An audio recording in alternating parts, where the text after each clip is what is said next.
You are listening to Alex Nanlohi Podcast, to know the Lord and to make Him known.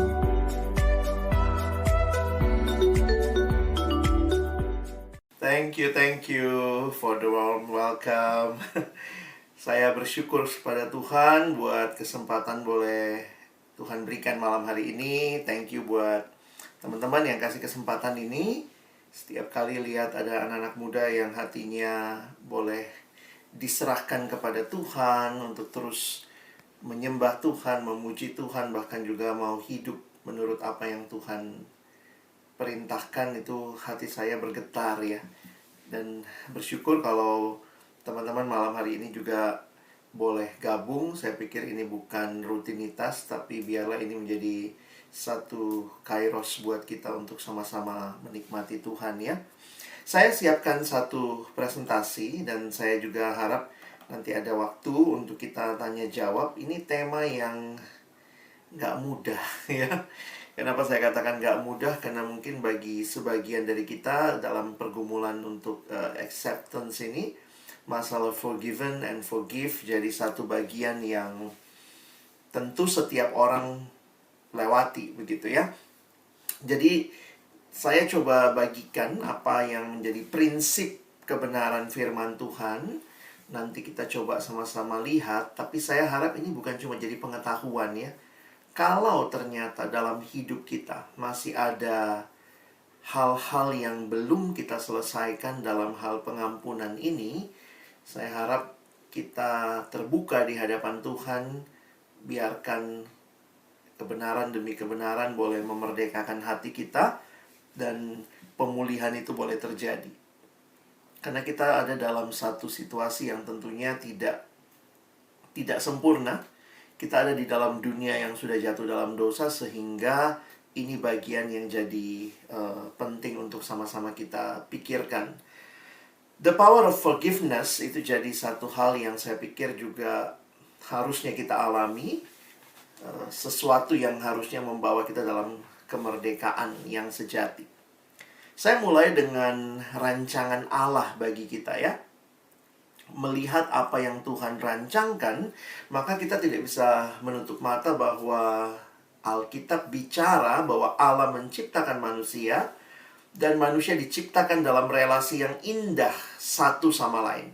Nah, ini kebenaran yang jelas sekali waktu kita baca misalnya Kejadian pasal 2 ayat 18. Tuhan Allah berfirman, tidak baik kalau manusia itu seorang diri saja. Jadi bayangkan setelah semua yang dicipta, Tuhan bilang baik, baik, baik, sungguh amat baik. Tiba-tiba ada kata tidak baik kalau manusia itu seorang diri saja. Itu pertama kali di dalam Alkitab kita ada kata tidak baik. Di dalam Kejadian 2 ayat 18. Dan itu dikaitkan dalam relasi. Jadi memang Tuhan sendiri punya rancangan, punya rencana bahwa manusia hidup dalam relasi. Manusia sebagai makhluk sosial itu bukan melulu hanya teori sosiologi, psikologi ya, tetapi itu adalah kebenaran yang Tuhan nyatakan. Jadi natur manusia, natur kita adalah makhluk yang berelasi. Sehingga kita melihat pertama kita diciptakan dalam relasi dengan Allah dan juga relasi dengan sesama. Nah, yang menjadi hal yang menyedihkan ketika akhirnya manusia berontak kepada Allah, manusia jatuh di dalam dosa, maka kita melihat kerusakan dosa itu juga mempengaruhi relasi. Jadi jangan lupa tadi ya, kita makhluk yang relasional, relasi dengan Allah, relasi dengan sesama. Maka ketika dosa merusak, yang dirusak juga adalah relasi. Relasi dengan Allah rusak, relasi dengan sesama juga rusak. Karena itu kalau kita perhatikan, di dalam banyak bagian firman Tuhan, ketika relasi dengan Allah dibaharui, maka itu selalu diiringi dengan relasi dengan sesama yang harus juga dibaharui. Misalnya kalau teman-teman membaca dalam Efesus pasal 2 ayat 1-10 itu bicara relasi dengan Allah. Bagaimana manusia diperdamaikan dengan Allah. Tetapi langsung dilanjutkan dengan Efesus 2 ayat 11 sampai 22 itu bicara relasi dengan sesama. Jadi yang namanya keselamatan itu meliputi pembaharuan relasi dengan Allah dan juga dengan sesama. Jadi karena itu kita nanti membaca lagi misalnya di dalam kitab 1 Yohanes misalnya, bohong kalau kamu katakan kamu mengasihi Allah tapi kamu tidak mengasihi sesama. Nah, mengasihi dalam arti ini juga tentunya menerima, mengampuni, dan ini bukan hal yang mudah ya, karena kita sekali lagi relasi dengan sesama seringkali yang jadi pergumulan yang lebih utama. Beberapa orang dalam pelayanan saya temui, dia nggak masalah dengan relasi dengan Allah. Saya pokoknya praise and worship-nya jalan, Kak. Saya saat teduhnya jalan. Saya waktu pribadi dengan Tuhan jalan. Saya puasanya jalan. Tapi, waduh, kalau udah bilang tapi ini biasanya apa nih? Relasi dengan sesamanya yang hancur.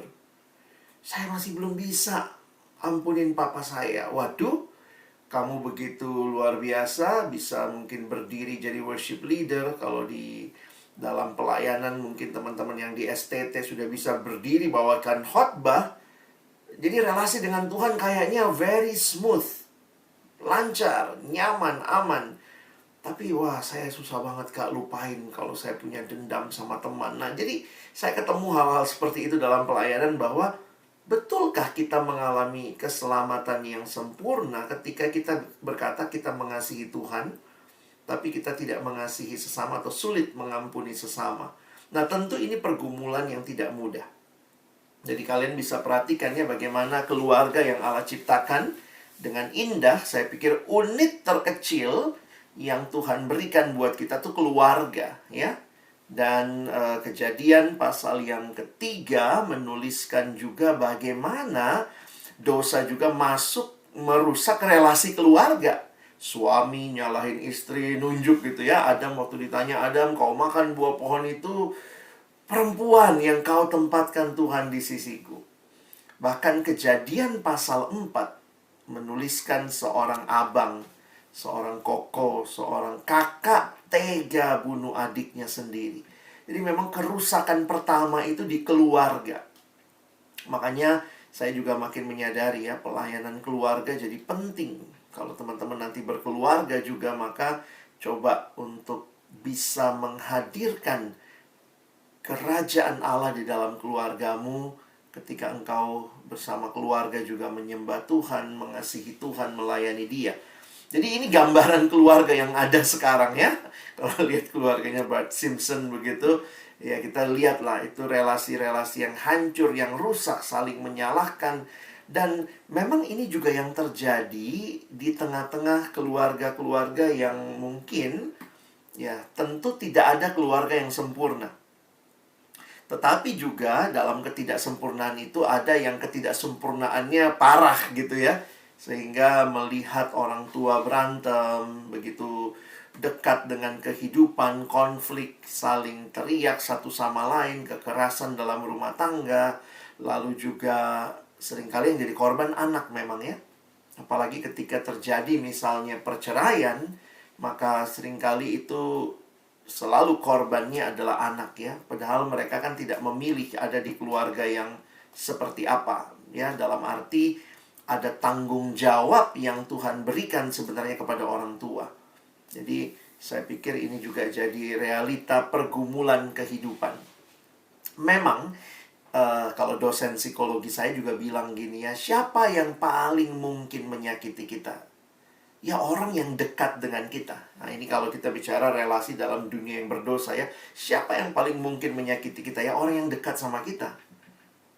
Coba misalnya minggu lalu, ada nggak yang minggu lalu disakiti oleh Joe Biden, Presiden Amerika Serikat?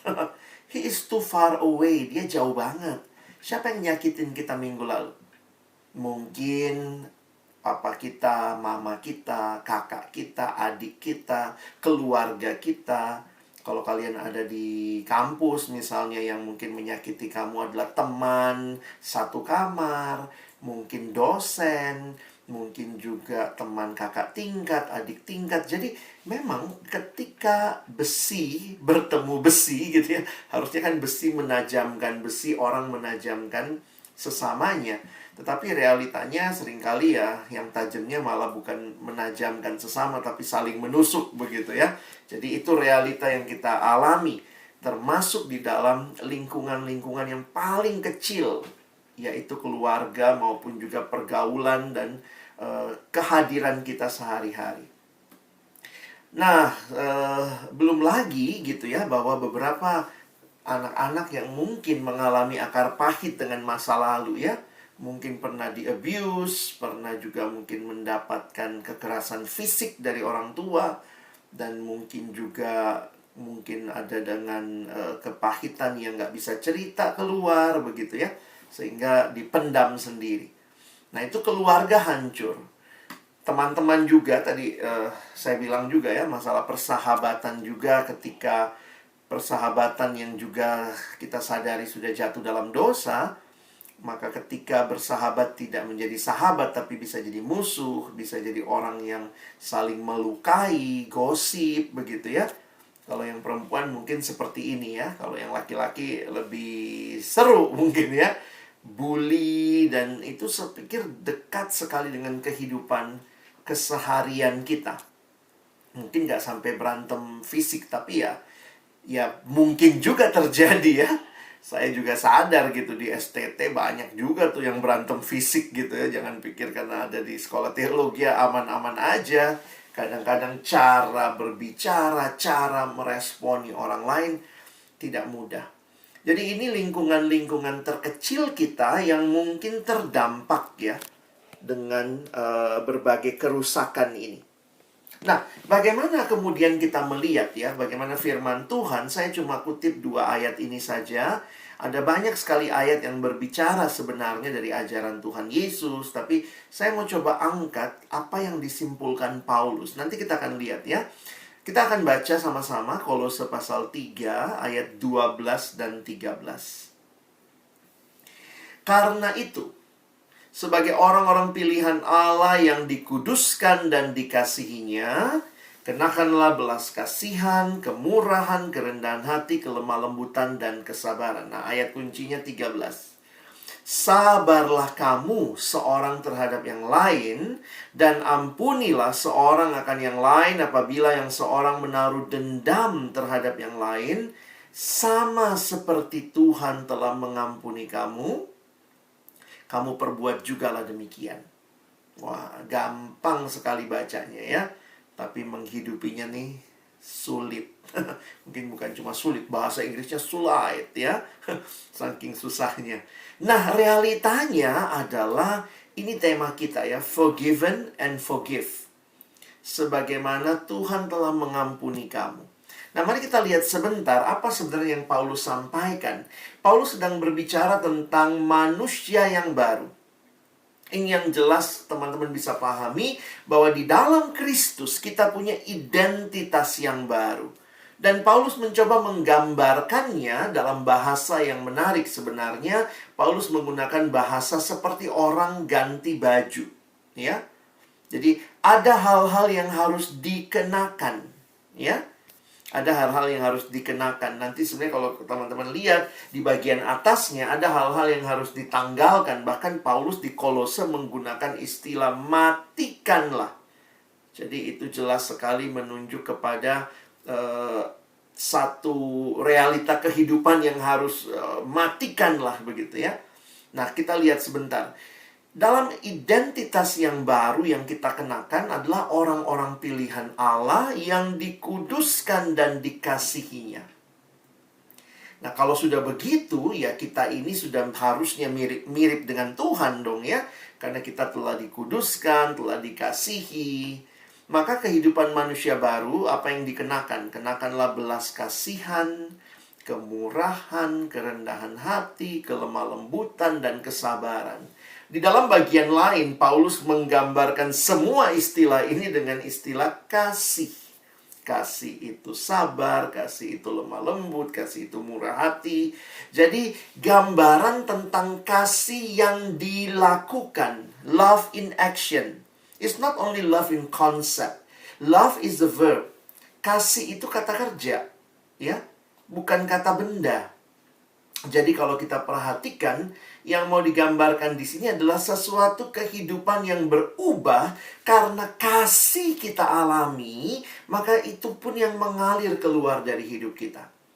Nah, sebagai bentuk penerapan yang paling sederhana kalau kita lihat, itulah ayat 13 mengenai pengampunan. Coba kita lihat ayat 13-nya ya. Saya garis bawahi kata ini, ampunilah. Wah, teman-teman, ya kalau kita belajar tata bahasa, nanti yang anak STT bisa cek Yunaninya ya. Ini tuh kata perintah. Perintah ya kalau nggak dilakukan ya salah kita, dosa gitu ya. Ampunilah. Jadi ini bukan suggestion, ini bukan saran. Mbok ya ampuni. Enggak ya, ini perintah yang harus kita lakukan. Tentu sekali lagi tidak menghilangkan kesulitan, pergumulan sulit mengampuni itu setiap orang beda-beda. Ya, beberapa orang mungkin tidak terlalu masalah dengan pengampunan. Dia lebih bermasalah dengan penerimaan diri yang lain ya. Penerimaan diri mungkin berkaitan dengan self-esteem ya, ada yang masalahnya di situ ya, suka merasa minder. Tetapi untuk beberapa orang, masalah penerimaannya adalah masalah pengampunan. Kenapa? Karena jangankan bicara terima orang lain, bisa jadi kita pun juga tidak terima diri kita. Jadi memang itu sangat terkait. Makanya dikatakan ampunilah seorang akan yang lain. Apabila yang seorang menaruh dendam terhadap yang lain, sama seperti Tuhan telah mengampuni kamu, kamu perbuat jugalah demikian. Jadi kalau kita perhatikan dari cara Paulus menjelaskan identitas baru, nampaknya mengampuni merupakan salah satu kualitas orang Kristen yang paling penting. Jadi kalau kita bilang apa sih yang sebenarnya termasuk membedakan ya, orang suka ngomong Kristen itu agama kasih. Apa-apa kasih, ya itulah yang kita lakukan. Kita belajar mengasihi. Nah, salah satu wujud paling jelas dalam kasih itu adalah masalah mengampuni. Bahkan sebenarnya kalau kita ingat-ingat setiap hari Minggu, mungkin di beberapa gereja mengulang doa Bapa kami, ampunilah kami. Tapi banyak orang cuma mau sampai situ ya, ampunilah kami. Tapi dia nggak mau bagian belakangnya, seperti kami juga mengampuni orang yang bersalah kepada kami. Kita menuntut Tuhan mengampuni kita, tetapi kita tidak siap juga untuk memberikan pengampunan itu. Nah, di dalam perjanjian lama, ini sedikit kalau kita tinjau kata-katanya ya. Di perjanjian lama dengan istilah Ibrani, unik ya, istilah Ibraninya salah, itu artinya mengampuni atau memaafkan. Ya, sementara dalam bahasa Yunani di perjanjian baru, dipakai biasanya istilah karisomai yang juga sebenarnya itu dikaitkan dengan murah hati, memberi secara sukarela, dan termasuk mengampuni.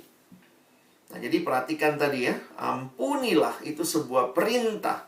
Lalu kemudian bagian berikutnya, ini saya sedikit bedakan yang saya garis bawahi sekarang. Yang terjadi adalah seorang akan yang lain, ya. Kenapa demikian? Saya coba tuliskan beberapa penjelasan. Ini adalah realita komunikasi atau relasi manusia. Setiap saat manusia itu melakukan interaksi satu dengan yang lain.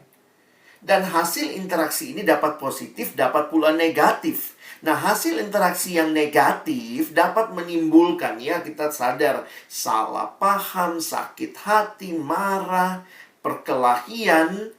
Dan mungkin bagi saya bukannya lebih baik berkelahi ya, bukan. Tapi yang biasanya lebih parah itu kalau masuk sampai ke dendam. Jadi makanya ada yang bilang ya, sebenarnya ada dua macam marah. Ada katanya marah panas, meledak-ledak gitu ya. Tapi biasanya habis itu selesai. Tapi ada juga yang namanya marah dingin. Marah dingin yang akhirnya jadi dendam. Jadi mungkin nggak keluar, tetapi dendam. Nah, yang lebih parah udah panas masih dendam juga ya. Jadi dia kayaknya versi lengkap begitu ya. Dua-duanya dimiliki. Dan inilah realita yang tidak mudah. Nah, saya masuk lagi kepada relasi-relasi yang paling dekat ya. Keluarga dan seterusnya, dan persahabatan. Sehingga juga kita tidak bisa sekali lagi untuk teman-teman yang mungkin bukan masalahmu. Oh, itu saya nggak ngalamin pergumulan itu sih, Kak. Tapi saya punya teman yang sulit mengampuni. Nah, ini bagaimana? Saya pikir kita nggak bisa mengecilkan pergumulan orang dalam hal pengampunan. Misalnya saya bertemu orang-orang yang bertanya kalimat ini, how can I forgive when it hurts so much? Jadi poinnya adalah sebenarnya berikan telingamu dulu sebelum memberikan saran melalui mulutmu. Saya pikir itu prinsip yang penting teman-teman pahami kalau ingin menolong orang dalam pergumulan, termasuk pergumulan pengampunan. Tapi itu sebenarnya skill umum tentang konseling ya. Belajar untuk memberikan telinga dulu sebelum memberikan nasihat melalui mulut kita lah, kira-kira begitu. Jadi dalam pengalaman pelayanan, mengapa orang sulit mengampuni?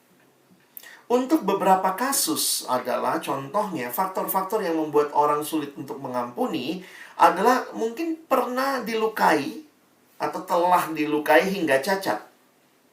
Jadi itu membuat sulit sekali. Ya, saya pernah bertemu dengan orang yang punya pergumulan, memang cacatnya sih bukan gimana banget gitu ya, tetapi dia mengatakan bahwa ya ini karena orang tuanya yang memukul dia waktu kecil, sampai misalnya tangannya rada bengkok dan seterusnya. Nah, itu tuh kadang-kadang tuh kalau nggak dibereskan, dan memang nggak mudah ya. Kalau kayak kita, udahlah dia pinjam duit lu, nggak dibalikin, ya udahlah ampunin gitu. Kadang-kadang it's very easy to say ampunilah. Tetapi bagaimana dengan mereka yang punya pergumulan, pernah dilukai hingga cacat? Nah, ini kita mesti melayani mereka, mendengar keluh kesah mereka, menolong mereka berdamai dengan situasi itu. Nah, termasuk yang kedua juga, ada orang yang dibesarkan, masa kecilnya itu sulit untuk memaafkan orang lain. Jadi terbawa hingga dewasa. Nah, ini juga sebenarnya berkaitan dengan pola asuh. Dia nggak pernah lihat di rumahnya orang minta maaf. Papa marah, mama marah, maki-maki, lempar-lemparan. Nggak ada yang minta maaf. Nanti tahu-tahu baikan. Baikannya ya kayak begini. Ya, yang kemarin terjadi dikubur. Tidak dibicarakan, tidak diselesaikan, seolah-olah nggak pernah terjadi. Nah, untuk orang-orang seperti ini juga secara kejiwaannya, jadi walaupun dia sudah Kristen, sudah dengar firman Tuhan, dia tetap bingung gitu. Ya udah, kalau kayak bokap nyokap gua juga nanti selesai juga. Tapi selesainya itu sebenarnya kayak bom waktu ya, karena nggak pernah dibicarakan, tidak pernah ada saling mengampuni, saling menerima, saling membangun diri. Yang ada adalah pura-pura pengabaian, pembiaran. Lalu ada juga ini dalam perkembangan kejiwaan ya, yang jiwanya tuh belum berkembang dengan baik, sehingga dia belum bisa percaya orang lain, dan ini membuat dia sulit untuk mengampuni orang lain. Nah, ini memang yang kedua sama yang ketiga. Jadi saya coba angkat ini untuk menggambarkan ke teman-teman tuh nggak gampang loh mengampuni, apalagi ditambah dengan pola asuh atau mungkin pengalaman yang pernah dialami. Kadang-kadang pola kejiwaan itu juga karena salah didik gitu. Orang tua juga nggak benar. Kadang-kadang kan kalau anak kecil jatuh ya, kena meja gitu. Lalu, aduh, meja nih nakal nih, dipukul nih mejanya. Nakal, nakal, nakal. Biasa gitu ya. Ya logis-logis aja kalau dia masih anak, misalnya di bawah 4 tahun, 5 tahun. Tapi kalau dia sampai sudah 7-8 tahun, bahkan sudah sampai 17 tahun, begitu dia bikin salah, iya nih, salah nih, dia nabrak mobilnya, mobil salah. Yang dipukul mobilnya. Anak itu nggak pernah belajar mengambil tanggung jawab. Jadi saya melihat juga beberapa orang yang mungkin karena dia selalu punya situasi posisi, misalnya anak-anak pejabat, anak-anak orang kaya ya, sorry to say ya, yang memang selalu ada kambing hitam. Dia nggak bawa buku ke sekolah, yang dimarahin pembantunya, yang masukin, kenapa nggak masukin bukunya tadi malam gitu. Itu bisa begitu. Jadi terus seumur hidup tuh selalu cari salah orang lain. Nah, puji Tuhan kalau dia bisa dapat situasi hidup yang nyaman. Tapi kalau dia ternyata tidak bisa dapat situasi hidup yang nyaman terus, maka dia akan selalu blaming others. Jadi memang relasi antar manusia ini kompleks, ya. Tapi disinilah kita terus diajak, sekali lagi teman-teman, ini perintah. Jadi sebenarnya kalau perintah, berarti apapun kondisi kita, ya selesaikan baik-baik untuk bisa mengampuni. Karena itu perintah Tuhan, dan perintah yang akan terjadi selama kita masih berinteraksi satu sama lain. Jadi sebenarnya nggak ada dari kita yang sudah lulus dalam kelas pengampunan ini. Oke, hari ini saya bisa ngampunin. Besok ketemu teman kerja, dia bikin salah lagi. Jadi nggak ada yang namanya sudah wisuda untuk pengampunan. Nggak ada. Dan menarik sekali, Paulus mengkaitkan dasarnya. Jadi, please forgive one another. Tetapi dasarnya adalah forgiveness yang diberikan oleh Allah. Perhatikan kalimatnya. Kenapa kita diminta sama Tuhan untuk mengampuni satu sama lain? Karena sebenarnya ada hal yang telah Tuhan lakukan bagi kita. Nah, ini menarik nih. Sama seperti Tuhan telah mengampuni kamu, kamu perbuat jugalah demikian. Jadi sebenarnya dasar yang paling jelas bagi orang percaya untuk meminta atau untuk melakukan pengampunan satu sama lain adalah karena kita forgiven. Tuhan telah mengampuni kita. Atau saya balik. Kalau begitu, kalau saya sulit mengampuni, jangan-jangan saya belum sungguh-sungguh mengalami pengampunan Tuhan. Jadi bisa jadi begitu. Kita belum sungguh-sungguh mengalami, menghayati pengampunan Tuhan. Atau ya di sisi lain kita cuman egois. Maunya diampuni, tapi nggak mau mengampuni. Nah, saya kasih contoh sedikit dalam pengalaman pelayanan. Saya banyak ketemu lah orang-orang dengan pergumulan seperti ini. Nggak mudah nolongnya ya. Jadi ada seorang ibu ketika saya pimpin sebuah retret gereja. Setelah selesai khotbah, karena itu retret, jadi kita di sebuah tempat, lalu ada tempat makannya, lalu kemudian dia datang ke saya, Pak Alex, saya boleh cerita, Pak, sama Bapak? Oh iya Bu, silahkan. Jadi saya datang, dia datang ke saya, kita cari tempat agak menyingkir, jadi bisa ngobrol pribadi. Wah, dia ceritalah. Dan dalam ceritanya dia, ya terungkaplah di situ bahwa ternyata dia tuh lagi benci sekali sama temannya. Sebenarnya mereka temenan, lalu kemudian mereka kongsi dagang untuk buka usaha ya. Mereka join buka usaha, tapi entah bagaimana, pokoknya singkat cerita temannya ini dia anggap menipu dia. Nah, saya kan cuma dengar dari sisi dia. Ya dia bilang, waduh Pak, saya itu Pak.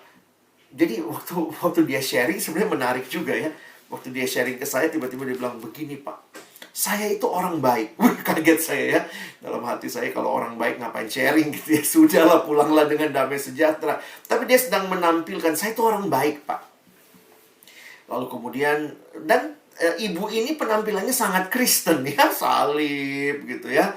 Pokoknya ya orang Kristen pada umumnya lah ya. Ikut retret gereja. Tapi kemudian dia bilang, saya itu orangnya baik Pak. Kalau ada orang baik sama saya, Pak, oh, saya bisa lebih baik sama dia. Tapi kalau ada orang jahat sama saya, Pak, saya susah, Pak. Terus saya bilang, apa pergumulannya? Lalu dia cerita itu ya, teman saya nipu dagang gitu ya. Dan kemudian dia bilang, saya gitu, Pak, orangnya, Pak. Saya kalau percaya sama orang, Pak, wah, saya percaya banget. Tapi sekali saya dikhianati, Pak, panjang tuh U-nya. Sekali saya dikhianati, Pak, nggak bisa saya, Pak, nggak bisa. Jadi kemudian dia cerita seperti itu ya. Jadi lucu juga ya, itu kadang-kadang banyak jadi konsep kita ya. Konsep orang-orang yang namanya Kristen tapi juga ikut konsep itu. Makanya waktu dia begitu, saya pikir ini kok kayak keluar tanduknya si tante ya. Saya tuh orang baik, Pak. Kalau orang baik sama saya bisa lebih baik sama dia. Tapi kalau orang jahat sama saya, Pak, saya juga bisa lebih jahat sama dia. Hah? Itu Kristen ya? Terus kemudian dia bilang gitu ya, saya tuh orangnya percayaan. Kalau saya sudah percaya banget. Tapi sekali Pak, sekali saya dikhianati Pak, nggak bisa saya Pak. Dan dia cerita bahwa temannya itu minggu lalu datang minta maaf sama dia ya.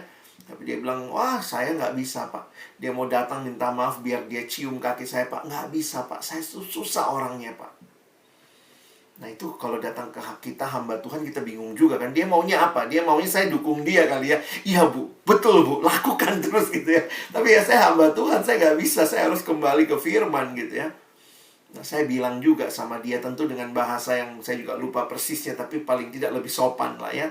Tapi kira-kira saya bilang begini, coba bayangkan Bu ya, Ibu datang sama Tuhan, terus Tuhan bilang gini, saya orangnya percayaan tuh, tapi sekali kamu tidak lakukan yang saya mau, sekali kamu menyakiti saya,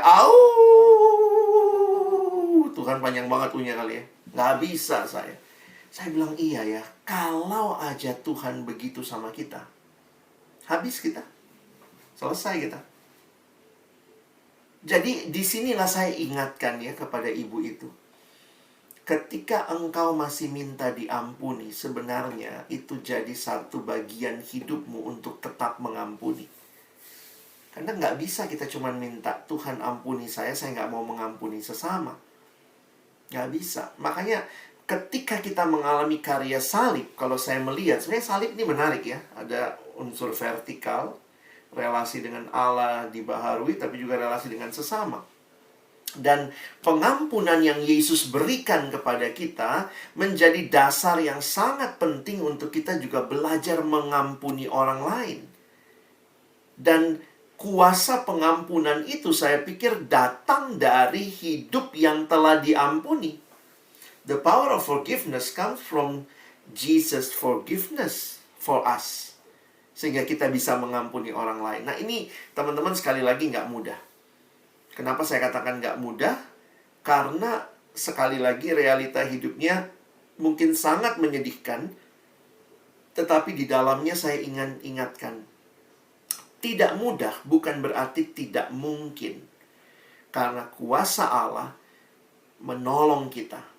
Dan mungkin yang teman-teman butuhkan adalah sebuah proses pemulihan.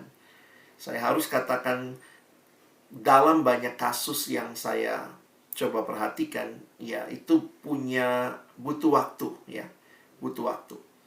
Tapi pertanyaannya begini, jangan menutup diri. Itu yang jadi masalah buat banyak orang yang sulit mengampuni. Langsung dia tutup diri. Saya tuh Pak nggak bisa Pak. Saya kalau disakiti, nggak bisa saya Pak, nggak bisa. Jadi langsung nutup diri. Tapi begitu kita tutup diri, habis kita. Selesai. Dalam arti ya kamu sendiri tidak meyakini kuasa Tuhan. Dan kadang-kadang ini yang saya bilang tadi ya, hidup dengan Tuhannya kayaknya aman. Nyaman, dia menyembah Tuhan, dia luar biasa. Tapi pengampunan jadi susah. Karena dia hanya melihat itu dalam kaitan dirinya sama Tuhan. Tidak lihat dalam relasi dengan sesama. Nah ini beberapa slide terakhir, mungkin untuk kita bisa pahami ya. Kenapa penting mengampuni? Anda ingat ya, kita pun bisa bikin salah. Makanya Rasul Yohanes, di dalam kitab Yohanes dituliskan gitu ya, barang siapa di antara kamu tidak berdosa, masih ingat waktu perempuan berzina itu kedapatan dibawa sama Yesus. Kalau orang bilang dia harus dirajam, Yesus bilang silakan, yang tidak berdosa, ayo lemparin dia duluan gitu. Teman-teman, kita mesti belajar mengampuni. Karena dalam relasi kita mungkin bikin salah.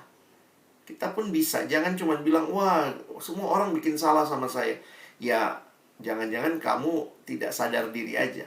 Dan ini memang sikap yang sepatutnya sebagai orang yang sudah diampuni. Ini ayat-ayatnya kalian bisa lihat sendiri lah ya. Slide-nya saya bisa kasih. Dan itu adalah konsekuensi untuk menikmati pengampunan Allah. Kalau kamu mau diampuni, ya belajar juga mengampuni. Ini ayat-ayatnya jelas ya. Ada perumpamaan juga yang Yesus kasih gitu ya. Kalau kamu sebelum datang sama Tuhan, ampuni dulu saudaramu. Karena kalau kamu datang dan hanya minta diampuni, yang saya kaget itu bahwa Tuhan pun gak akan ampuni kita. Saya kaget waktu baca itu. Jadi kalau saya datang minta pengampunan, sementara saya tidak mengampuni orang lain, Tuhan gak ngampunin loh. Bukan berarti Tuhan tidak selamatkan. Saya harus membedakan itu. Dalam pengertian keselamatan itu tetap. tetapi menghidupi keselamatan, kita tuh akan hidup di dalam keegoisan, dalam kerohanian yang kosong, karena kita sendiri tidak mempraktekkan apa yang kita minta dari Tuhan. Itu mirip kayak gini ya. Ini orang yang suka doa gitu, Tuhan kasih saya kesehatan, tapi rokoknya jalan terus. Itu gimana caranya?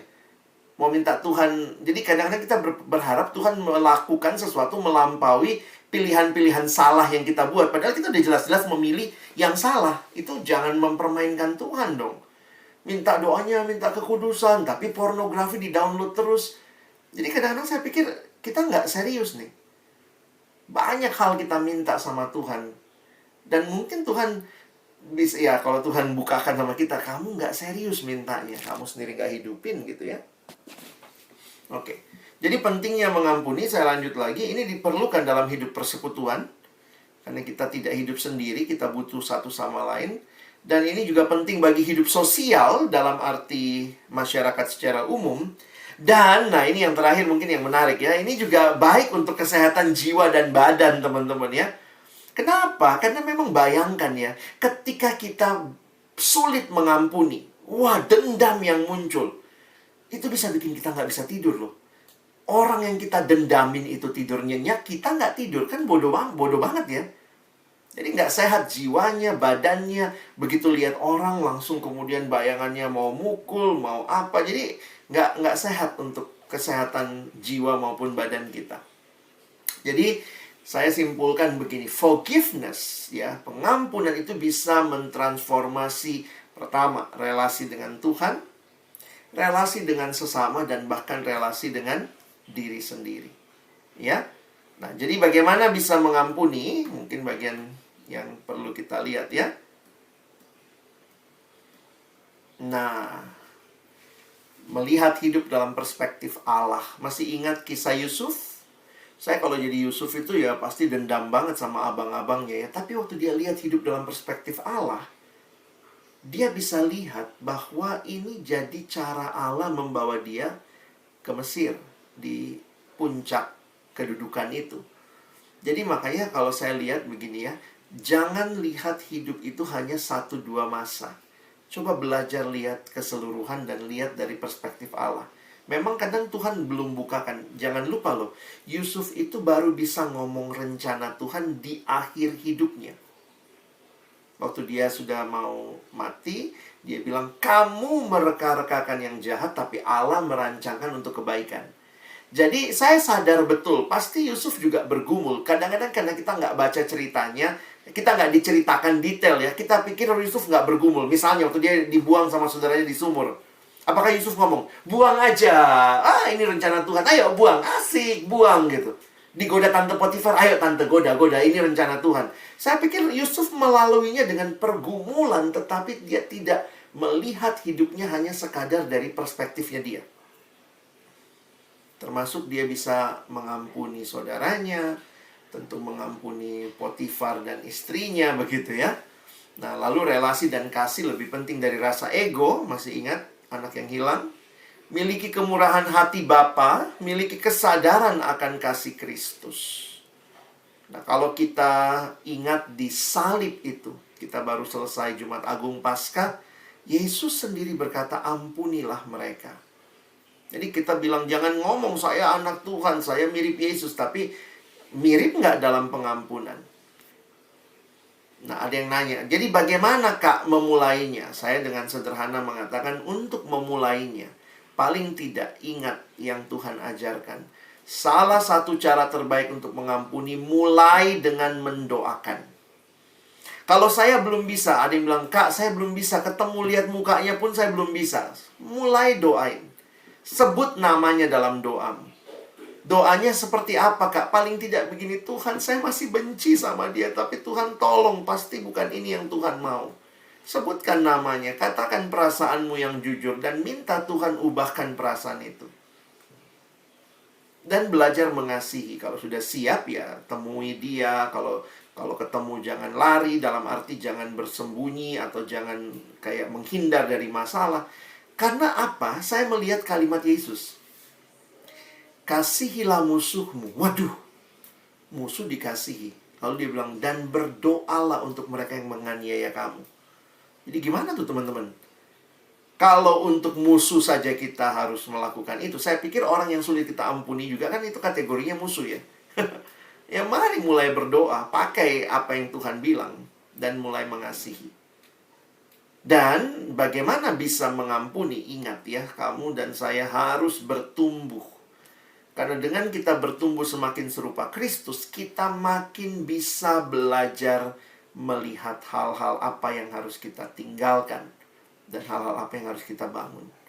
Membaca firman setiap hari, berdoa setiap hari, hidup dalam persekutuan dengan Tuhan, punya komunitas yang juga kita bisa terbuka, cerita pergumulan kita. Saya belum menang dengan pengampunan, tapi saya tahu ada teman-teman yang mendoakan. Saya pikir ini jadi satu bagian yang penting teman-teman bangun. Satu kesaksian dalam pengalaman mengampuni, ada dua sebenarnya cerita ya, tapi saya harus katakan itu dalam pastoral tidak mudah. Seorang teman yang datang dan cerita, Kak Alex doain, dia ternyata di-abuse sejak kecil, sejak SD ternyata dia mengalami sexual abuse.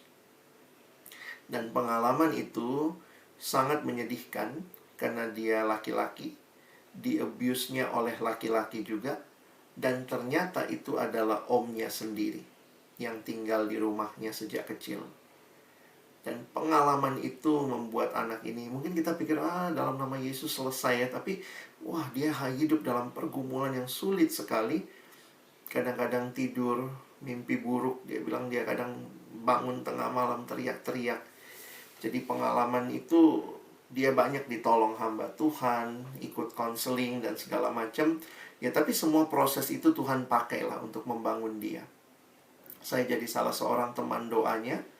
Jadi kemudian dia selalu, karena sekali lagi ya, omnya itu ketika ketahuan sama keluarganya di usia dia kelas 2 SD, diusir dari rumah. Tapi sebenarnya dia sudah mengalami abuse itu sekitar 1-2 tahun mungkin ya. Jadi memang gak mudah. Jadi sebagai anak kecil dia gak tahu itu apa, tapi kemudian dia cuman ya alami itu. Dan akhirnya yang terjadi, omnya ini diusir dari rumah. Tapi karena itu keluarga, jadi tiap Natal tahun baru datang ke rumah. Wah, itu gimana dia, setiap kali dia bilang, saya tahu dia mau datang, saya lari Kak. Saya nggak siap ketemu. Saya bilang oke lah, kita doain terus gitu ya. Sampai satu hari dia telepon saya pas Natal, pas tahun baru. Terus dia bilang, Kak Alex, saya bisa ketemu dia hari ini. Tuhan berikan saya belas kasihan. Karena dia bilang, saya sekarang lihat dia justru bukan dengan kebencian lagi, tapi saya lihat dengan belas kasihan Tuhan. Saya justru bisa lihat dia sebagai orang yang harus saya tolong. Karena omnya ini ternyata menikah, lalu ternyata tidak punya kerjaan yang baik, lalu hidup keluarganya agak menderita. Jadi dia bilang, ternyata Tuhan mengubahkan cara saya memandang dia. Dan akhirnya hari itu dia bilang, saya merasa saya sudah lepas. Tuhan menolong saya bisa mengampuni. Dan itu pergumulannya panjang ya. Saya berdoa sama dia aja kira-kira 2-3 tahun ya. Sekarang dia sudah menikah, sudah punya 2 anak. Jadi saya melihat iya ya, Tuhan memakai proses dan memakai komunitas untuk membawa kita dekat sama Tuhan. Satu cerita terakhir adalah seorang teman yang juga waktu itu bergumul dengan pengampunan. Pagi-pagi dia telepon saya, Kak Alex doain. Saya bilang, kenapa? Mama meninggal kemarin. Oh oke, iya kita doain. Terus saya ingat gitu ya, minggu yang lalunya itu kami masih 2 minggu sebelumnya ya, kami masih datang dari rumahnya, mamanya sehat-sehat aja. Jadi saya tanya, Mama kenapa dek? Mama dibunuh Kak. Hah? Wah kaget saya. Dan waktu itu kita tanya, siapa yang bunuh? Pembunuhnya sudah tertangkap. Dia bilang, iya, pembunuhnya adalah omnya sendiri. Jadi omnya nampaknya datang ke rumahnya. Dan mungkin waktu itu omnya minta duit. Nah, namanya ibu-ibu mungkin sambil marah-marah dan gak ngasih gitu ya. Jadi akhirnya ketika mamanya nganter omnya keluar lewat garasi, dari belakang omnya tusuk mamanya dan meninggal. Dan ketika teman saya pulang kerja, karena dia cuma tinggal berdua sama mamanya, ya dia menemukan mamanya sudah meninggal dunia, ya kehabisan darah di garasi karena dibunuh omnya.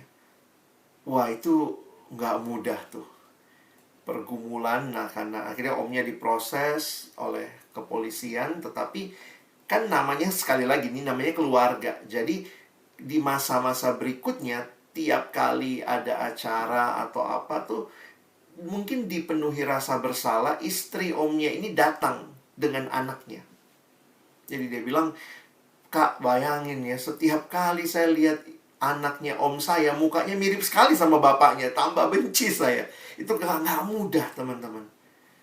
Dan proses itu dia lalui, dan dia bilang, ya saya masih belajar untuk menerima ya realita pergumulan ini, dan termasuk belajar mengampuni omnya. Nah, saya tahu bahwa itu tidak mudah. Saya juga tidak ada kontak lagi dengan dia sekarang, saya tidak tahu persis kondisinya. Tapi masa-masa itu dia sudah mulai bisa belajar terbuka dan menerima, dan bisa mungkin belum bisa dibilang berdamai. Nah, saya hanya ingin ingatkan dalam dua cerita ini bahwa teman-teman, pengampunan itu ilahi. Saya makin sadar kalau kita sanggup mengampuni, itu pasti karena kuasa Tuhan yang bekerja. Dan tidak mudah untuk beberapa orang, harus lewati proses yang mungkin cukup sulit, harus ditolong mungkin untuk beberapa yang butuh konselor.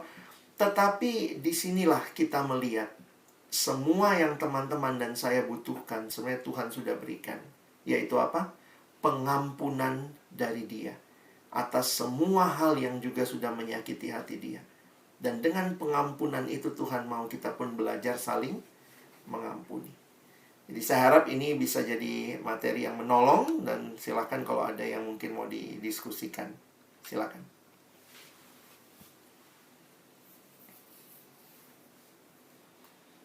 Oke, Chris. Kok diam, Chris? Sorry. Halo, ya, thank you Pastor Alex buat Sama-sama. panggilnya apa sih, Pastor? Silakan Bang Alex, Kak Alex, Ko Alex, terserah. Mana yang lebih nyaman? Thank you Alex, Ya. ininya untuk sermonnya. I think mengampuni itu memang hal yang paling sulit ya. Sebelum kita bisa menerima diri kita juga harus belajar untuk mengampuni orang-orang yang bikin salah sama kita gitu kan. Atau hal-hal yang sulit untuk kita bisa ampuni di dalam hidup kita masing-masing. I hope teman-teman bisa dapat berkat malam hari ini. I think semuanya blessed ya by sharing hari ini. Dan teman-teman, aku Pastor Alex berkenan untuk buka pertanyaan ya. Ya, kalau ada yang bertanya, silahkan teman-teman bisa langsung tanya aja. Kalau misalnya teman-teman mau nanya langsung buka mic, boleh, silahkan. Kalau memang teman-teman mungkin ngerasa perlu di-script atau pertanyaannya yang nggak pengen diketahui oleh orang lain, teman-teman bisa private chat langsung ke Pastor Alex supaya bahkan aku pun nggak baca gitu. Jadi teman-teman bisa nyaman langsung ngobrol sama Pastor Alex. Dan nanti ya pertanyaan teman-teman akan dibacakan, dan kita akan belajar bersama-sama dari pertanyaan itu gitu. Oke. Chris, ini ada 2 pertanyaan nih, Pak Alex yang masuk ke saya via chat. Berarti satu-satu ya Pak ya? Iya. Satu dulu ya Pak. Pertanyaan pertama ini pertanyaan pertama dari orang ini yang namanya tidak mau disebutkan. Dia tanya, Pak, apakah ada dosa yang tidak dapat diampuni? Di Alkitab ada kalimat itu ya. Dosa yang tidak dapat diampuni itu adalah menghujat Roh Kudus. Tapi saya pikir itu agak sedikit beda konteksnya. Jadi kalau saya jelaskan secara singkat begini. Siapa yang mungkin menghujat Roh Kudus? Sebenarnya bukan orang yang sudah ada Kristus di hatinya. Jadi logikanya begini ya. orang yang menghujat Roh Kudus itu orang yang memang tidak pernah kenal Tuhan. Tetapi orang yang sudah kenal Tuhan, yang kita lakukan itu bukan menghujat Roh Kudus, tetapi mendukakan Roh Kudus. Jadi Alkitab menggunakan sebenarnya perbedaan istilah. Saya sudah ada Roh Kudus nih, karena waktu kita terima Yesus, berdasarkan 1 Korintus 12 ayat 3, tidak mungkin orang berkata Yesus Tuhan kalau bukan karena Roh Allah yang diam di dalamnya. Jadi berarti, kalau saya sudah ada Roh Kudus, saya mengaku Yesus sebagai Tuhan dan Juru Selamat, mungkinkah saya yang sudah punya Roh Kudus menghujat Roh Kudus? Nggak mungkin. Lalu yang terjadi apa dong? Itu yang terjadi adalah saya mendukakan Roh Kudus. Kalau istilah Kolose, saya memadamkan roh, tetapi tidak menghujat. Lalu siapa yang bisa menghujat ya? Yang menghujat adalah orang yang memang nggak pernah kenal Kristus. Kira-kira begitu penjelasan teologisnya. Nah, di Alkitab dikatakan dosa menghujat Roh Kudus itu tidak bisa diampuni. Maksudnya apa? Pastor Alex, maaf, tadi sempat terputus sedikit. Oh, oke. Diulang terakhir kita dengar kalau orang ada dalam hatinya, udah ada Roh Kudus, kenapa dia menghujat Roh Kudus? Oh, oke. Sorry sebentar, kalau saya ada.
Sorry, saya pakai audio dulu ya. Saya lagi restart yang satu, boleh ya? Kedengeran ya? Oke. Jadi, kalau bicara menghujat Roh Kudus, itu hanya mungkin dilakukan oleh orang yang memang tidak punya Roh Kudus dalam dirinya. Jadi, kalau kita yang sudah percaya Kristus, sudah ada Roh Kudus di dalam diri kita, kita tidak menghujat Roh Kudus, tetapi kita dikatakan mendukakan Roh Kudus.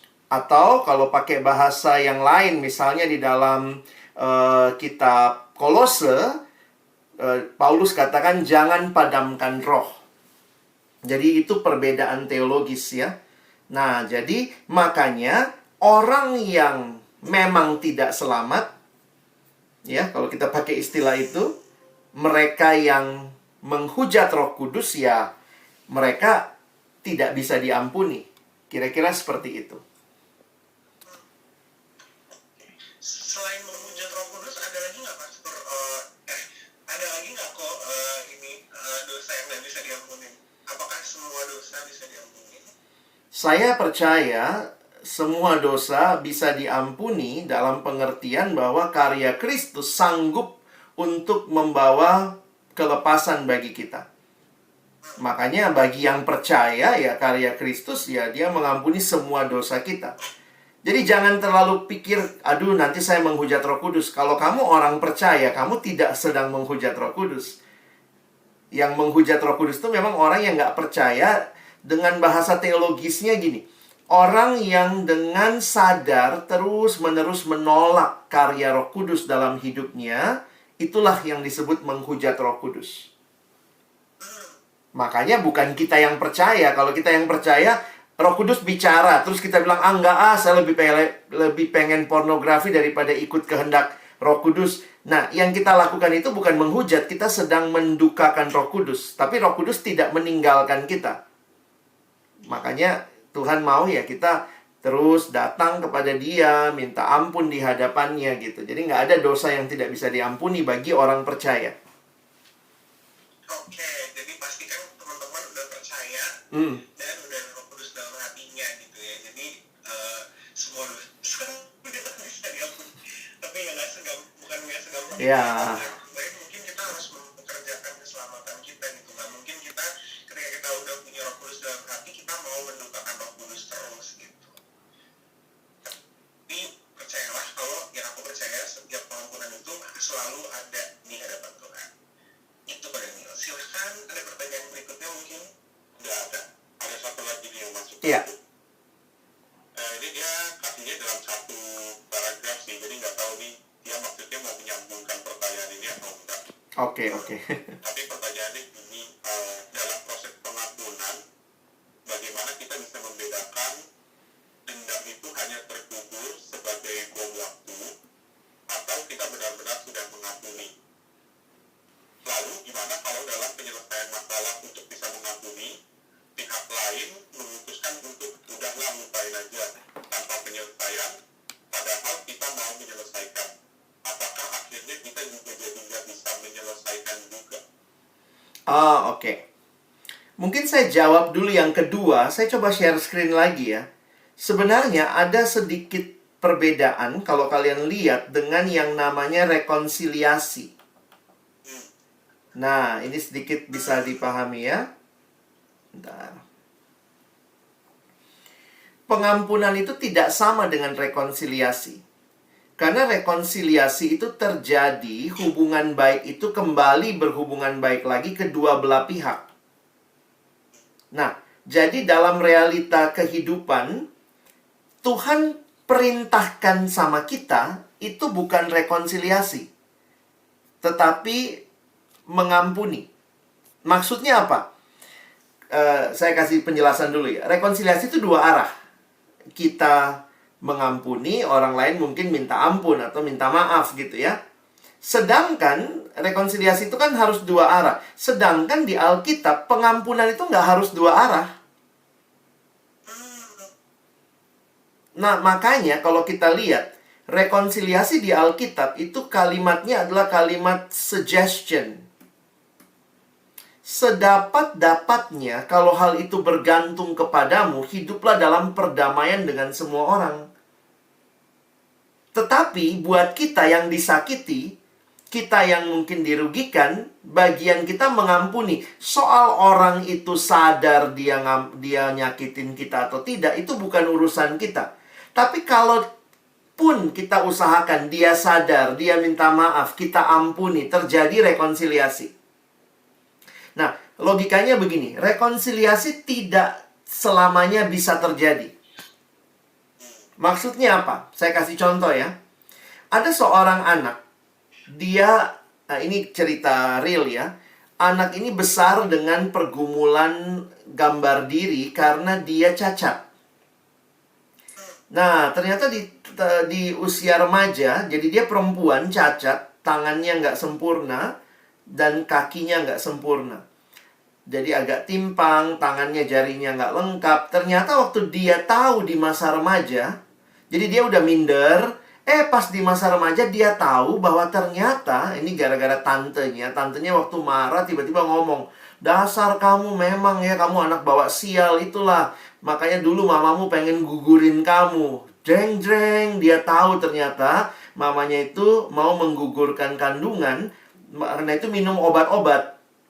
Nggak gugur, dia lahir tapi cacat.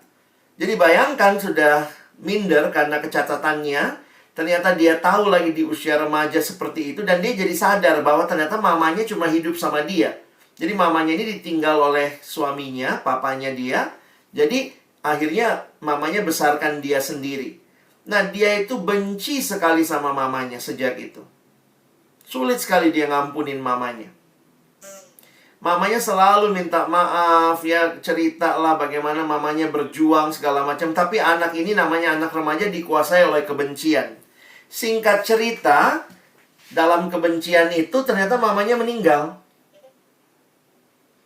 Nah, jadi waktu mamanya meninggal, tidak lama setelah mamanya meninggal, anak ini kenal Tuhan Yesus. Dan ketika dia dilayani, salah satu yang dia ditolong adalah ampunilah mamamu yang mungkin kamu rasa bikin salah sama kamu. Nah, jadi dia taati perintah itu, dia ampuni mamanya. Tapi mamanya sudah meninggal dan tidak mungkin terjadi rekonsiliasi. Jadi pengampunan itu bagian kita.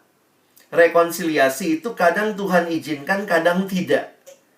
Tapi ingat bagian kita. Bagian kita adalah mengampuni. Makanya mengampuni itu satu arah. Rekonsiliasi dua arah.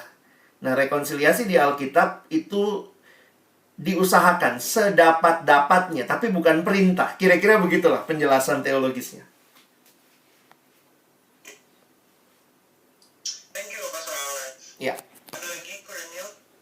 Dari yang nanya ke aku cuma 2 itu aja. Pastor Alex ada yang direct chat ke Pastor?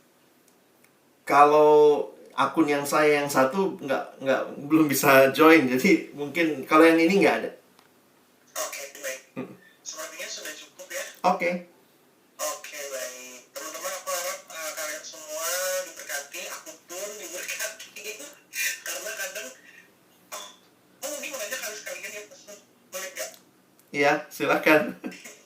Aku mau nanya nih, tadi kan Pastor sempat mention kalau misalnya di rumah sering berantem, terus ternyata besoknya langsung fine-fine aja gitu kan. Nah, itu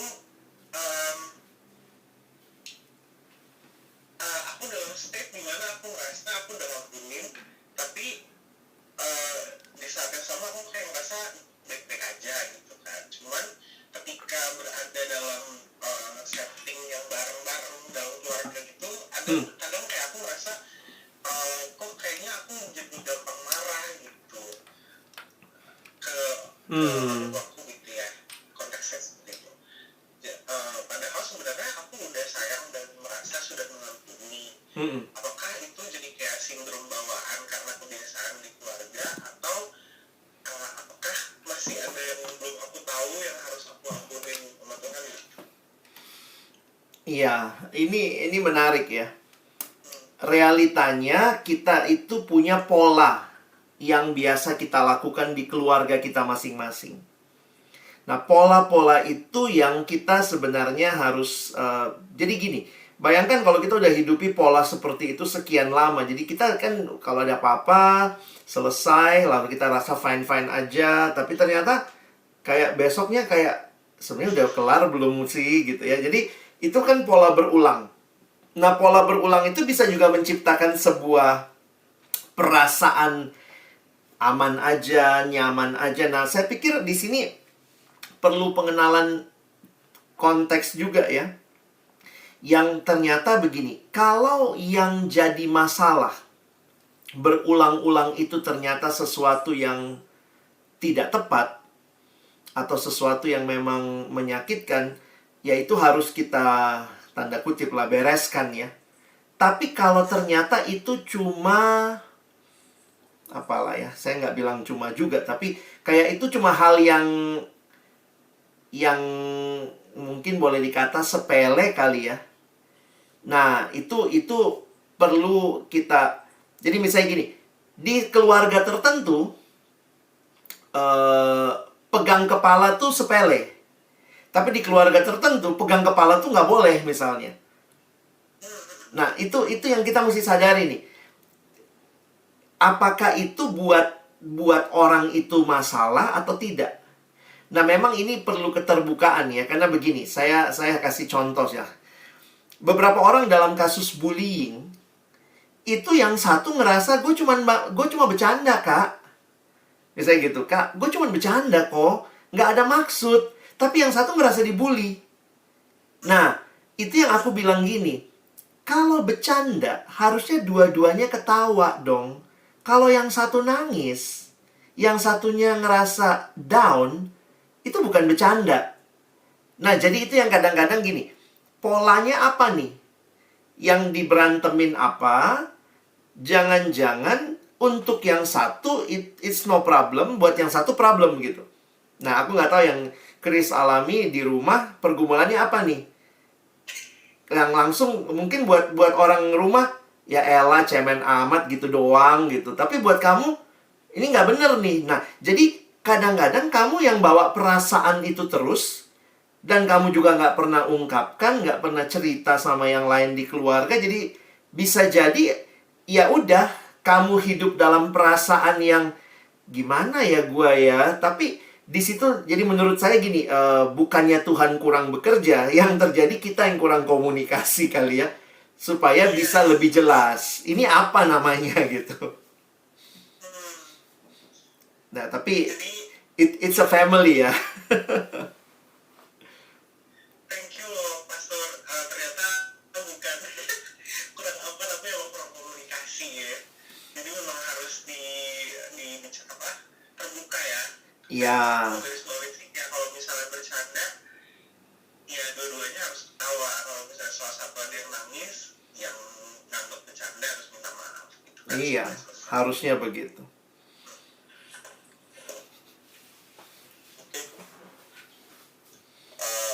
Thank you banget Pak Alex untuk Sama-sama.